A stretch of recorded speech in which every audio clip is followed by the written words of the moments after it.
Menghitung tahun lahir si Raja Batak. Mari kita mulai dari rangkaian sejarah dan keterangan lainnya yang dapat diyakini sebagai yang terdekat dengan permasalahan. 1. Pada tahun 4500 sebelum Masehi terjadi banjir bandang Nabi Nuh, yang menewaskan seluruh manusia kecuali keluarga Nuh yang ada di Bahtera. 2. Sejarah mencatat bahwa pada awalnya penduduk di Sumatera itu adalah Melayu dan Batak, dengan para imigran penutur bahasa Sanskerta. 3. Pada tahun 1300 sebelum Masehi, Raja Firaun mampir ke Barus belanja kapur Barus Kemenyan.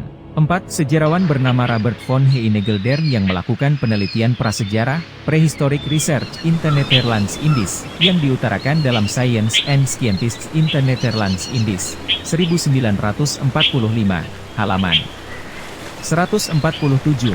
Heinegelder mengatakan beberapa gelombang pendatang masuk ke Malaya sekarang dinamai Sumatera, sedangkan bangsa Batak datang dan berasal dari Yunan, Cina Selatan, dan dari Vietnam Utara kira-kira tahun 800 sebelum Masehi.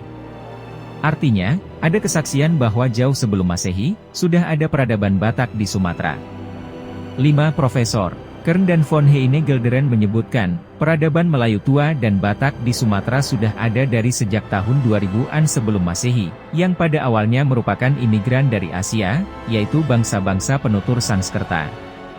6. Kitab kuno bernaskah Jawa, Negara Kretagama tahun 1365, pada pupuh ke-13 paragraf 1 dan 2 menyebutkan. Luir Ninusa Pranusa Pramuha Sakahawat, Soni R.I. Malayu, Na Jambi Mua Palemba Karitan I Tebalen, Dharma Craya Tumut, Kandis Kahwas Manan Kabua R.I. Siak Irkan, Kampar Muan Ipane, Kampe Haru, Athawi Mandahilin itu Miha Parlak, Muan Ibarat. Terjemahan. Terperinci demi pulau negara bawahan, paling dulu di Malayu, di Jambi dan Palembang kemudian Toba dan Darmasraya pun turut, Kandis, Kahwas, Minangkabau di Siak, Rokan, Kampar dan Pane, Kampe, Haru serta Mandailing, Tamihang, negara Perlak yang di barat. Dari Wikipedia Bahasa Indonesia, ensiklopedia bebas. Artinya catatan kuno ini menyebutkan sampai pada tahun 1365 tidak ada kerajaan Batak, yang ada hanya kerajaan di Toba. 7. Selama perkembangan Toba yang ada di situ adalah dinasti Tuan Sori Mangaraja, mulai dari dinasti ke-1 hingga ke-101. Dinasti ini berhenti karena pimpinannya ditangkap dan ditawan oleh Raja Rajendra Chohan yang menyerang Sriwijaya. 8 tahun 1025 Rajendra Chohan menyerang Sriwijaya dan kerajaan Sriwijaya pada akhirnya dilenyapkan oleh pasukan Gajah Mada pada waktu yang berbeda.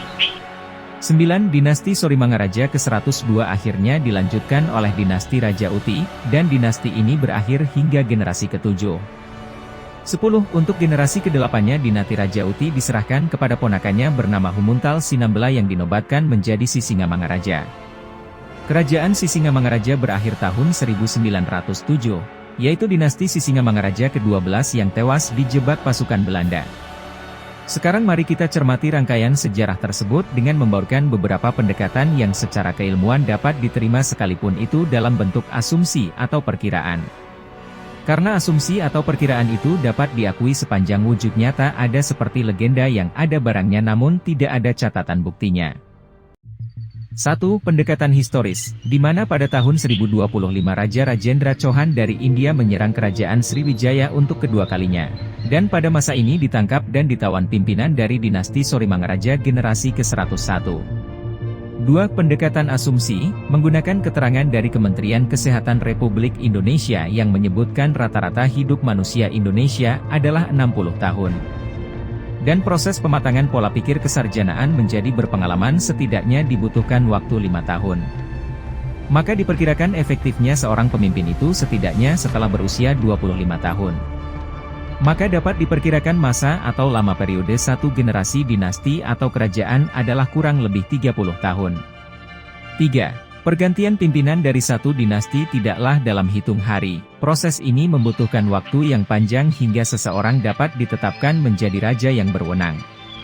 Penetapan raja pada masa itu tidak berdasarkan kebutuhan, tetapi pertimbangan kemampuan, bakat dan syarat dari raja pendahulunya seperti seseorang yang mampu mengeluarkan pedang dari sarungnya maka dialah penerus raja. Jadi selama itu belum muncul, urusan kedinastian dijalankan oleh pejabat sementara yang disebut juga sebagai Parhobas. Parhobas tidak dinobatkan sebagai raja. Mari kita mulai dari dinasti Sisingamangaraja, ada 12 generasi yang berakhir tahun 1907. Hitung mundurnya, 12 generasi dikali 30 tahun sama dengan 360 tahun masa efektifnya kerajaan Sisingamangaraja, atau periode kedinastian ini diperkirakan selama dalam 400 tahun lamanya. Maka awal mula kedinastian ini diperkirakan pada tahun 1500 Masehi. Kedinastian Raja Uti atau Raja Hatorusan berakhir 7 generasi, perkiraan efektifnya kerajaan ini selama 210 tahun, 3 dikali 32 10 tahun, atau masa periodenya diperkirakan paling lama 300 tahun. Maka perkiraan dimulainya kerajaan ini adalah pada tahun 1200 Masehi. Pergantian pimpinan kedinastian Raja Uti sulit diperkirakan karena untuk menjadi seorang pimpinan yang kemudian dinobatkan menjadi Raja Uti, adalah dengan persyaratan yang sangat berat yaitu membuka pedang dari sarungnya. Selama belum muncul orang yang berkemampuan membuka pedang dari sarung tersebut, maka tugas harian kerajaan ini dilakukan oleh Parhobas. Dinasti Tuan Sori Mangaraja. Tuan Sori Mangaraja adalah salah satu cucu yang hidup pada generasi ketiga dari si Raja Batak. Ayahnya bernama Isombaon. Ia setingkat dengan Raja Uti namun beda orang tua. Ayahnya bernama Tatea Bulan. Setelah ia mendapat bimbingan langsung dari kakeknya, ia banyak berkreasi dan berinovasi di bidang sosial dan pertanian. Pertama sekali ia menorehkan filosofi kehidupan dan kekerabatan keluarga Batak bermarga, yang disebut dengan Dalihan Natolu, Somba Marhula-hula, Elek Marboru, Manat Mardongan Tubu. Kedua, ia membuat aturan yang mewajibkan setiap keluarga yang menjadi anggota dari serikat dagang pimpinannya, menggunakan dua identitas sekaligus, yaitu nama diri dan nama keluarga yang disebut sebagai marga. Tujuan utama penerapan marga ini adalah untuk mengklasifikasikan atau menggolongkan setiap anggota keluarga dari Batak bermarga dengan keluarga Batak yang tidak bermarga. Sehingga dengan penggolongan ini diharapkan hasil panen hutan dan pertanian lainnya tidak ada yang jatuh pada orang-orang Batak yang bukan turunan dari si Raja Batak, Batak bermarga. Dari sejak adanya kebijakan penerapan marga ini maka bangsa Batak terbagi menjadi dua, yaitu orang Batak turunan dari si Raja Batak dan orang Batak yang secara umum berada di pedalaman hutan tetapi bukan turunan dari si Raja Batak. Orang Batak golongan ini mereka namai sebagai orang Batak Nabuni, yang lama-kelamaan menjadi orang Bunian. Awalnya golongan ini adalah mayoritas, namun menjadi terkikis oleh perkembangan zaman bahkan sirna dengan membentuk komunitas baru. Diduga habisnya peradaban Batak tidak bermarga ini adalah sebagai akibat tidak adanya dari golongan tersebut yang menjadi pengendali sehingga mereka dominan meleburkan diri dengan warga Melayu. Dinasti Sormangaraja yang bergerak di bidang perlindungan petani Batak bermarga ini harus berakhir pada generasi yang ke-101 sehubungan pimpinannya ditangkap dan ditawan oleh Raja Rajendra Chola dari India ketika mereka melakukan penyerangan yang kedua terhadap kerajaan Sriwijaya pada tahun 1025. Pimpinan dinasti ini ditangkap sehubungan dia tidak mau diajak kerjasama dagang oleh raja tersebut dan lebih memilih kerjasama dengan Cina. Efektivitas kepemimpinan dinasti Sorimangaraja ini diperkirakan 101 kali 33.030 tahun, yang berarti perkiraan dimulainya kedinastian ini adalah pada tahun 2000 sebelum Masehi. Artinya kerajaan ini sudah ada pada saat Raja Fir'aun berkunjung ke Barus tahun 1300 sebelum Masehi.